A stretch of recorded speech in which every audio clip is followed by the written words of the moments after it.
morning, children. How are you? I hope you are all well. Now, today we are going to do Unit 1, Activity 1A. Recite after your teacher. અહીં એક poem આપવામાં આવી છે જેની સમજૂતી આપણે મેળવીએ. અહીં આ પોયમમાં એક નિર્દોષ બાળક અને આપણી આસપાસના સમાજ વચ્ચેની વાતચીત દર્શાવવામાં આવી છે.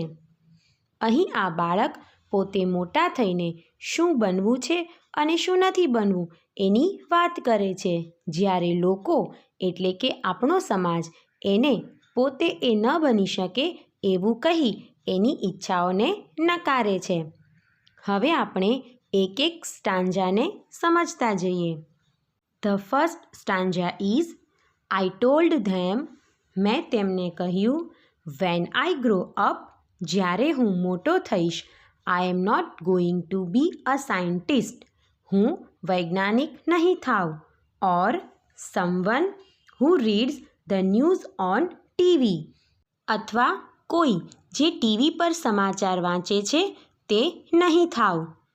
નો, ના, I want to be free, મારે ફ્રી એટલે કે સ્વતંત્ર મુક્ત થવું છે. I am going to be a tree, હું એક વૃક્ષ બનીશ. ધે સેડ, તેઓ બોલ્યા, યુ કાન્ટ, તું નહીં થઈ શકે. નો, યુ કાન્ટ બી ધેટ, ના, તું તે નહીં થઈ શકે. અહીં બાળકને મોટા થઈને વૈજ્ઞાનિક કે ટીવી પર ન્યૂઝ વાંચનાર નથી બનવું, પણ એક સ્વતંત્ર વૃક્ષ બનવું છે. પણ આ સમાજના લોકો તેને તેમ કરવાની ના પાડે છે. નેક્સ્ટ સ્ટાન્જા જોઈએ. આઈ ટોલ્ડ ધેમ, મેં તેમને કહ્યું, વેન આઈ ગ્રો અપ, જ્યારે હું મોટો થઈશ, I am not going to be an airline pilot, હું વિમાન ચલાવનાર પાયલટ નહીં થાઉં. A dancer, a lawyer or a doctor, dance કરનાર, વકીલ કે ડૉક્ટર નહીં થાવ. નો, ના, huge whales will swim in me, મારી અંદર મોટી મોટી વહેલ માછલીઓ તરશે. I am going to be the ocean, હું એક દરિયો થઈશ. ધે સેડ, તેઓ બોલ્યા, યુ કાન્ટ બી ધેટ, તું તે નહીં થઈ શકે. નો, યુ કાન્ટ બી ધેટ, ના, તું તે નહીં થઈ શકે. અહીં આ સ્ટાન્જામાં બાળકને મોટા થઈને દરિયો બનવું છે, જેથી મોટી મોટી વહેલ માછલીઓ પણ તેની અંદર તરી શકે. બાળકને વિમાન ચલાવનાર પાયલટ, ડાન્સ કરનાર, વકીલ કે ડૉક્ટર નથી બનવું, પણ અહીં પણ સમાજના લોકો તેને તેમ કરવાની ના પાડે છે. લાસ્ટ સ્ટાન્જા જોઈએ. આઈ ટોલ્ડ ધેમ, મેં તેમને કહ્યું, I am not going to be a DJ, હું ડીજે નહીં થાવ. A computer programmer, a musician or a beautician, એક કમ્પ્યુટર પ્રોગ્રામર, સંગીતકાર કે બ્યુટિશિયન એટલે કે સૌંદર્ય તજજ્ઞ નહીં થાવ. નો, ના, streams will flow through me, મારામાંથી ઝરણા વહેશે. I will be the home of eagles, હું ગરુડોનું ઘર બનીશ. I will be full of valleys and fountains, હું ખીણ અને ફુવારાઓથી ભરેલો હોઈશ.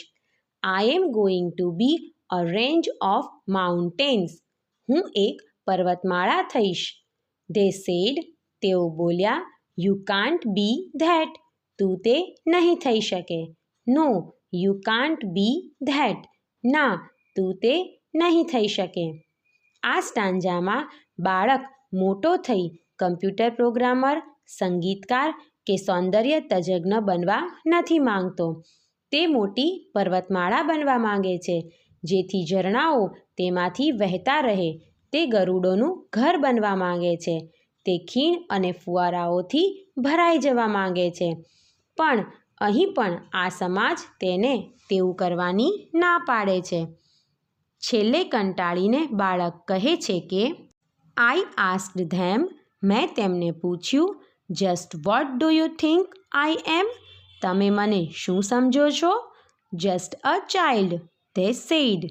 તેઓ બોલ્યા, ફક્ત એક બાળક. એન્ડ ચિલ્ડ્રન ઓલવેઝ બીકમ, અને બાળકો હંમેશા બને છે, at least one of the things, ઓછામાં ઓછું એક, ઘણી બધી વસ્તુઓમાંથી એક. We want them to do, જે અમે ઈચ્છીએ છીએ. મતલબ કે આ સ્ટાન્જામાં બાળક આપણા સમાજને કહે છે કે મેં જે કંઈ પણ બનવાનું કહ્યું તે બધી જ બાબતોમાં તમે ના પાડી, તો તમે મને શું સમજો છો?